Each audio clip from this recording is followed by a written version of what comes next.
Саламатсыздарбы каналдын катталуучулары жана коноктору. Биз каналыбызда орус чергесинде орус тилин аз-маз билип, болбосо такыр билбей иштеп жүргөндөргө кантип өзүнүн оюбузду жалпак оңой тил менен түшүндүрсөк болот, болбосо берилген суроону кантип оңой түшүнүшүбүз керек, кантип кичине билген сөз байлыгыбызды көбөйтөбүз дегендерге жалпак оңой тил менен орус тилин үйрөнүүнү көздөйбүз. Каналга каттар элек болсоңуз катталыңыз. Видеолорубуз жаккан болсо класстарды басыңыз. Бүгүнкү видеодо аялдарга жана эркектерге кайрылууда ошол аял адам жөнүндө сөз болуп атабы же эркек адам жөнүндө сөз болуп атабы, аял адам жөнүндө кантип айтам, эркек адам жөнүндө кантип айтам деген суроолорго жооп издейли чогуу. Биз баарыбыз эле билебиз, эркек адамдарды булар он деп айтат, аял адамдарды ана дейт. Биз баарын эле кыргыз тилинде ал бул деп кое беребиз да, булар болсо ошентип бөлөт экен. Он жана ана деп. Слово мужского рода, слово женского рода дегендерди баарыбыз орус тилинде эле окуп эле жүрдүк да. Ошондой эле эркектерди, аялдарды бөлүүдө дагы булар эки башка сөздөрдү колдонушат экен. Мисалы, бир айым менен бир мырзаны коюп коюп, мисалы бул экөөнүн кимиси күнөөлүү, ким төктү бул сууну десе, это он деп айтасыз, мырза төгүп койгон болсо, тиги кыз төгүп койгон болсо, это она деп айтасыз. Значит, кыз төктү экен деп баарыбыз түшүнүп калабыз. Она виновата, он виноват, она принесла, аял адам алып келгендигин билебиз, он принес, эркек адам алып келгендигин түшүнөбүз, он деп айтсаңыз. Эми люблю, аны жакшы көрөм дей беребиз да биз, кантип люблю он деп айтасызбы, же люблю она дейбизби? Баарыбыз эле угуп жүрөбүз. Люблю ее, люблю его деп айтат. Ее дегенде айым адамдарга айтат экен, айымдарга. А его дегенде мырзаларга айтат экен. Аны жакшы көрөм. Аял адамды айтып атса деле, эркек адамды айтып атса деле, ее, его деп айтат экен. Это моя мама, я люблю ее. Бул менин апам, мен аны жакшы көрөм. Это мой брат, я уважаю его. Это моя сестра, я уважаю ее. Анан, мисалы, бирөөнү күтүп атасыз, остановкадан ээрчитип ала кел деди. Бир бала сага келет, ушул жерден жолугат, же мына эшиктин алдынан деп коеюнчу. Эшиктин алдынан кафенин служебный входунан киргизип кой деди. Күтүп атасыз, келбей атат. Анан звонить этип администраторго айтасыз, где он? Мисалы, он деп атасыз да, эркек баланы күт десе. Я жду его полчаса. Мен аны жарым сааттан бери күтүп атам. Анда эле биз түшүнөбүз, бул значит эркек адамды күтүп атат экен деп. Где она? Ал каякта? Я жду ее полчаса. Мен аны жарым сааттан бери күтүп атам деп айтсаңыз, бул значит кызды күтүп аткан экен, бир кызды ушул жерде күтүп аткан экен деп түшүнөбүз. Анан кыздын ручкасыбы, баланын китебиби, кыздын телефонубу, баланын кийимиби кандай айтасыз? Мисалы, толтура кийимдер болсо баарын жыйнап койсо, бирөө болсо кийимин жыйнабай бурчка таштап кетсе, ал Антондун фартугу болсо, нет, это его одежда дейсиз. Мисалы, чын эле Антондун фартугу болгон болсочу, ручка жаңылдык болсо, бул жаңылдын ручкасыбы дегенде, да, это ее ручка. Ее дегенде эле билип атабыз, бул жаңылдын ручкасы экен. Его ручка, бул Антондун ручкасы. Ее книга, его книга. Ее телефон, его телефон. Ее одежда, жаңылдын кийими. Его одежда, Антондун кийими. Ошондо ее, его деген анын, аныкы дегенди билдирет экен.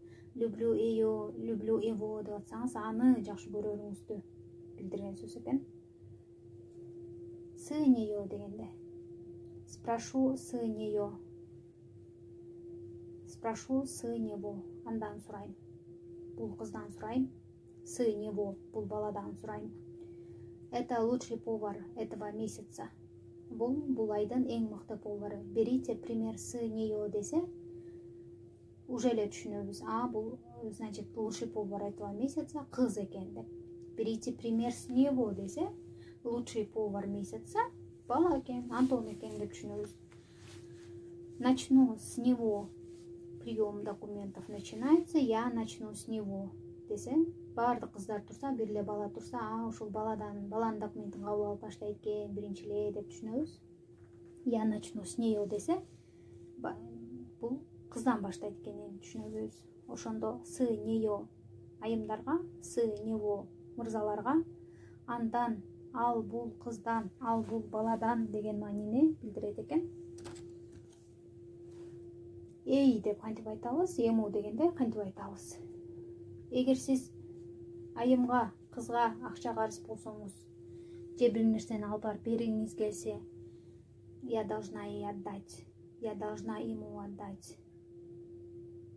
Эй деп айымдарга айтат экенсиз, ему деп мырзаларга айтат экенсиз. Должна ей, должна ему, отдать ей, отдать ему, принести ей фрукты, принести ему фрукты, принести ей чайник, принести ему чайник, написать ему письмо, написать ей письмо. Ага дегенди эй деп айтат экенбиз аял адамга, ему деп айтат экенбиз эркек адамга. С ней, с ним. Пойти с ним, пойти с ней. Ан менен чогуу кетүү. Вместе с ней работали, вместе с ней. Ал менен чогуу иштедик. Работал вместе с ним. Ан менен чогуу иштедим. Ушла с ним. Эркек адам менен кетип калды. Ушла с ней. Тиги кыз менен кетип калды. Работал с ним. Да, я его знаю. На его да атат. Ооба, мен аны билем. Я работал с ним. Ооба, мен бул баланы тааныйм, аны менен чогуу иштегем. Я ее знаю. Мен аны билем. Я работал с ней. Мен ал кыз менен чогуу иштегем дейт мурда башка бир кафеде. К ней, к нему. К дегенде мурдагы видеолордон деле баарыбыз жакшы эле түшүнүп калдык, К дегенде ага жакындоодо, ага кайрылууда, анын жанына жакын барып бир нерсени сураарда же айтууда, анын жанына отураарда К деген сөздү пайдаланат экенибизди. Обратиться к ней. А где Игорь? Хотела обратиться к нему. А где Амина? Хотела обратиться к ней, лично к ней. Я хочу пойти к Игорю в гости. Я хочу пойти к тебе в гости. Пойти к ней в гости. Пойти к нему в гости. Анын үйүнө конокко барайын дегем. Аял адам болсо к ней в гости. К нему мырза болсо,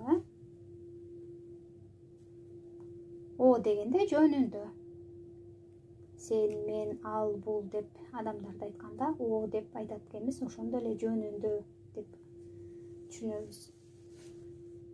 Мисалы сиз де сурап атат, могу демең тетям жөнүндө бизге айтып берчи десе, я не хочу говорить о ней. Бул эжеңиз жөнүндө, тайжеңиз жөнүндө айтып бергиңиз келбей атат, Говорить о ней. Тайкеңиз жөнүндө же жездеңиз жөнүндө бизге айтып берчи, бул каяктан келди, эмне болуп иштеди, эмнеге мындай кеч келди, же эмнеге мындай адам, эмнеге мындай урчак деп сураса, я не хочу рассказывать о нем дейсиз. Я не хочу говорить о нем. Жездеңиз жөнүндө, байкеңиз жөнүндө, эркек адам жөнүндө. Мой брат работает в Корее. Я все время думаю о нем. Менин байкем Кореяда иштейт. Мен ал жөнүндө дайыма ойлоном. Думаю о нем. Моя сестра лежит в больнице. Мен эжем больницада жатат. Я все время думаю о ней. Эжеңиз жөнүндө ойлонот экениңизди айткыңыз келсе, о ней деп айтат экенсиз. Ошондо о деген жөнүндө дегенди билдирет экен. Урматтуу каналга катталгандар жана катталбай эле көрүп аткандар, биз каналыбызда 100 подписчик чогултууга өз салымыңызды кошуп, биздин каналга катталыңыз, класстарды базыңыз.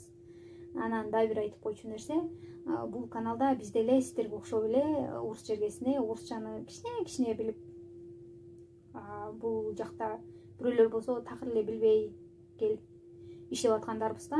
Бул жерде педагогикалык билими бар, орус тилди аябай бешке билип, барыңарга үйрөтөйүн деген мааниде видео тартып аткан эч ким жок. Ошондуктан биздин видеолорубузду туура кабыл аласыздар деген ойдомун. Комментарийлер болсо жазыңыздар, жооп беребиз. Урмаңыздар.